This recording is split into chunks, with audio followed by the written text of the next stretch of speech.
Hi, I'm Paul Darley, and thanks for tuning into our July issue of Inside Darley. As you're probably aware, Darley is a fourth-generation, 113-year-old family business, and the chances of us continuing to perpetuate our business and go through succession planning for future fifth and sixth generations is about 1% or less. So as a family, we do just about everything that we can do to learn from other family businesses and adopt best family business practices to improve those odds. And you might be surprised, I'll tell you, roughly 55% of all the private sector jobs here in America are created by family businesses, and they contribute about $8 trillion to the U.S. economy. As we look at those best family business practices, one of them is having family assembly meetings every year. And so our company is having our family assembly or our family reunion meeting up in Lake Geneva, Wisconsin, July 9th through the 11th, where there'll be 75 Darleys, if you can imagine, converging on that area, where we'll be doing team building exercises, all sorts of activities. We bring in outside speakers who help us to address different issues. And this year our speaker is Ann Smart, and she is the director of the Family Business Center at Loyola University here in Chicago. We've actually been associated with that group for over 30 years. They've just been amazing to work with, and Ann's got some incredible insights that she's going to share with us at the end of this video, so hopefully you'll stick around. You know, as we look, and I've also attached 4 different articles here for you today. One is called Planning a Smooth Succession, and that was an article written about our last succession plan that took place in the late 1990s. The article was written in 2009 in Family Business Magazine. Our second attachment is the PwC 10th Annual Family Business Survey that just came out in the last 30 days. Very interesting benchmarking information here. The third attachment is a presentation that I recently gave to a group of family business leaders in February of this year that was focused on family business dynamics and pitfalls. And the last attachment is what's called a family constitution, which is very common in multi-generational family businesses, where we lay out, hey, here's the rule, here are our family core values, here's our vision, here's our employment policy for next generations coming into the business that require them to work outside the business for 3 to 5 years, or require them to interview with our board of directors or paid market rate, held to a higher expectation, those type of things. Here in Illinois, we had our 16th annual Illinois Fire Service Home Day on June 3rd. We had about 150 people in attendance, including fire chiefs and 12 legislative staffers, and it was just awesome. In fact, the AFG grants just began being released last week, so the first $3.6 million of $319 million were just recently released. So you might want to be checking that out. And next year, in fact, we're going to have our 17th annual Illinois Fire Service Home Day on Thursday, June 3rd. Pierce just released their new electric vehicle, the Volterra, and one was placed into service in Madison, Wisconsin at the FRI in Charlotte, July 28th through the 31st. We're going to have a strong booth and a strong attendance and a large booth there. You'll be able to see our new TSM 2000 pump. We also hope that you'll visit us at the FDIC August 5th through the 7th down in Indianapolis. Hopefully you and your family have a great, enjoyable 4th of July weekend. Stick around for Ann Smart. I think you'll be really impressed. And thanks for tuning in. If there's anything that we can be doing to assist you, we hope you'll reach out to us. Pleasure to have you here today. For our readers and listeners, Ann is the director of the Family Business Center at the University of Loyola here in Chicago, a group that we've worked with as a family for over 30 years, and Ann's been the executive director for 11. So, Ann, thank you so much. You know, I guess my first question to you, and this is just our normal conversation, and Ann, by the way, is going to be at our family reunion, family assembly taking place July 9th to the 11th in Lake Geneva, Wisconsin. But Ann, what are for companies who are just starting the family business succession plan, and maybe generation one, the founder or the entrepreneur, passing it on to his or her children, or maybe second generation passing it on to second or third and fourth generations, what do you see as really the main trends or issues facing those type of folks today? So, Paul, first of all, thank you for inviting me to participate in this today. And just a little correction, I've been the director for the last 4 years. I don't want to steal any thunder from our wonderful Andrew Kite, who was executive director for nearly 20 years and followed in the footsteps of John Ward, who is, one of the pioneers in family business education and research. So I stand on the shoulders of giants, and some of those giants included families like yours, who have been very generous in sharing what you've learned along the way, and also remain sort of completely open to continue to try when it was difficult, when it was challenging. And so when you say, like, what do people need to know? What I always start with is, you're not alone. And one of the whole concepts behind the community at the Loyola Family Business Center and other academic centers across the country, what we share is this idea that you can learn from one another, and that family businesses, families in business, often feel very isolated.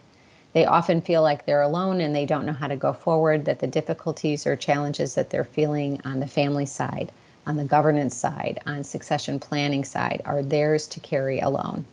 And what we know and what your family has both taught and learned along the way is that you're better off learning from somebody who's already done that work. You might not do it all the same way. Every family is slightly different, but you are not terminally unique, and there are lessons that you don't have to learn all by yourself. It doesn't have to be that difficult. Family business is hard enough, so why would you make it harder on yourself? When you ask me about like what are the things that I would really recommend people do or start to think about or look at, is it's okay to ask for help. Founders in particular who have done such amazing work, the companies that they have started and grown and developed, it's like a second child. It's the child that they have the most profound influence over. It's very difficult to let go of that child. It's very difficult to plan the inevitable, which is, we have a wonderful psychologist that we work with, Edward Monty, and he has this phrase. He goes, how many summers do you have left? Think about it that way. We're all mortal. We want our families and we want our family businesses to be healthy and generative beyond the time that we lead our companies and we lead our families. So we have to plan for that. And we can do that with the help of other people who've done it before us. So that's like my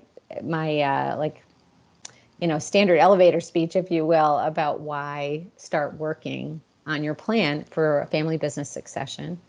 And then I just want to say, Paul and I have talked about this. The succession planning that Darley has done that's been a 25-year window.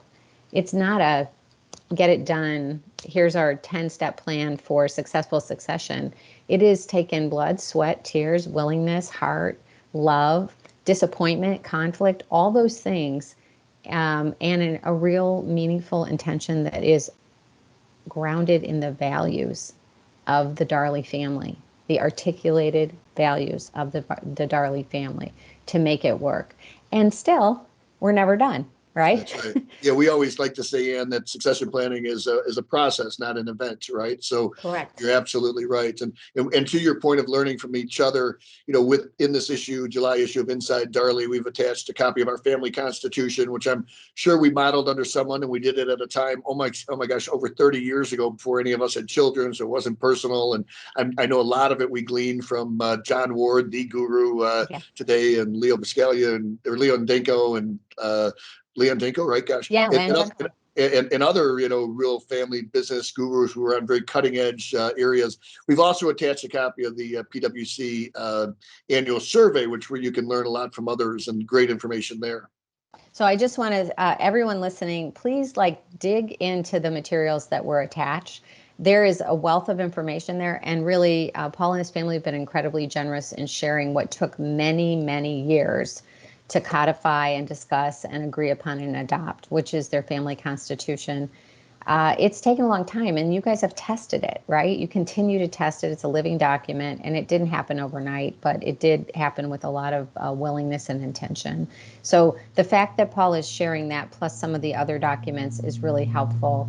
The PwC article in particular is sort of comprehensive, and I'd encourage people to read that and start to say, well, how do we match up according to some of these things, some of the data, some of the survey results here. And if there are things that you're unclear about, who can I go to talk this through, or maybe help me learn more about it? And of course, if you're in the Chicagoland area, in the Midwest, or even if you're just interested, we're happy to help at Loyola. But I also know that there are academic centers across the country that have family business centers, and happy to just direct you to a more local organization that might be able to put you together with a community partner, right? With awesome. Other family businesses like yours. That's awesome. And I'll tell you, it's been such a, just knowing that you've got resources as a family business, you're right. We all feel we're unique and alone and all that. And certainly we all take a lot of comfort in knowing that we have resources like Loyola and you in particular, Ann. I know you're working with our family on planning this family assembly meeting coming up in a couple of weeks or just 10 days is really going to be awesome. So thank you so much for that. Any other parting words of advice for our listeners? And they're certainly free to reach out to me as well, and I'm happy to help get them pointed in the right direction. But if there are any parting words or things that you might recommend they do, love to hear those words of wisdom. So family businesses tend to fail not because of the business acumen that people operate under, but because of the family systems issues that they have. And these are things that are difficult to address. Your lawyer might not be able to touch it. Your accountant doesn't touch it. And really, people don't know how to do it. And that's what family business consultants and family business centers help family businesses with. And the other thing right now in the market, there is a lot of stress, right? You've come through a very difficult time with the pandemic. And family issues may start to emerge right now.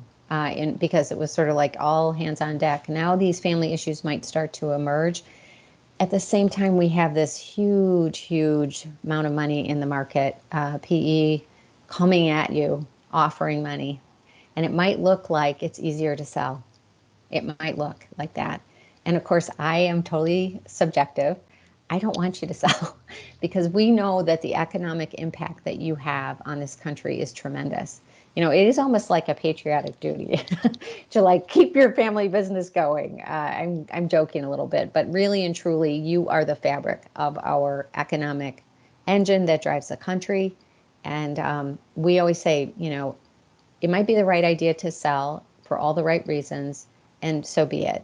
But if you're only selling because you can't solve the family problem, we want to be able to help you with that. And we've seen lots of families get through it with help. So that's just my big call out. That's great. I know that's not directed at Darley specifically because heck no. And heck, I'll tell you, I get a call or at least an email a day, if not one or two phone calls a day from PE firms and investment bankers looking to purchase Darley. And that's we truly, the third generation, myself and the other family members here, truly view ourselves as stewards just to grow this business and pass it on to the fourth and fifth and sixth generations so that they can love and cherish and be able to enjoy the benefits while serving our country's first responders at the same time. It's amazing. And last thing we're looking to do here at Darley is give that up. But Ann, thank you so much for all you do, and we'll see you in about a week or so. All right, thank you, Paul. Take Take care. care. Bye-bye.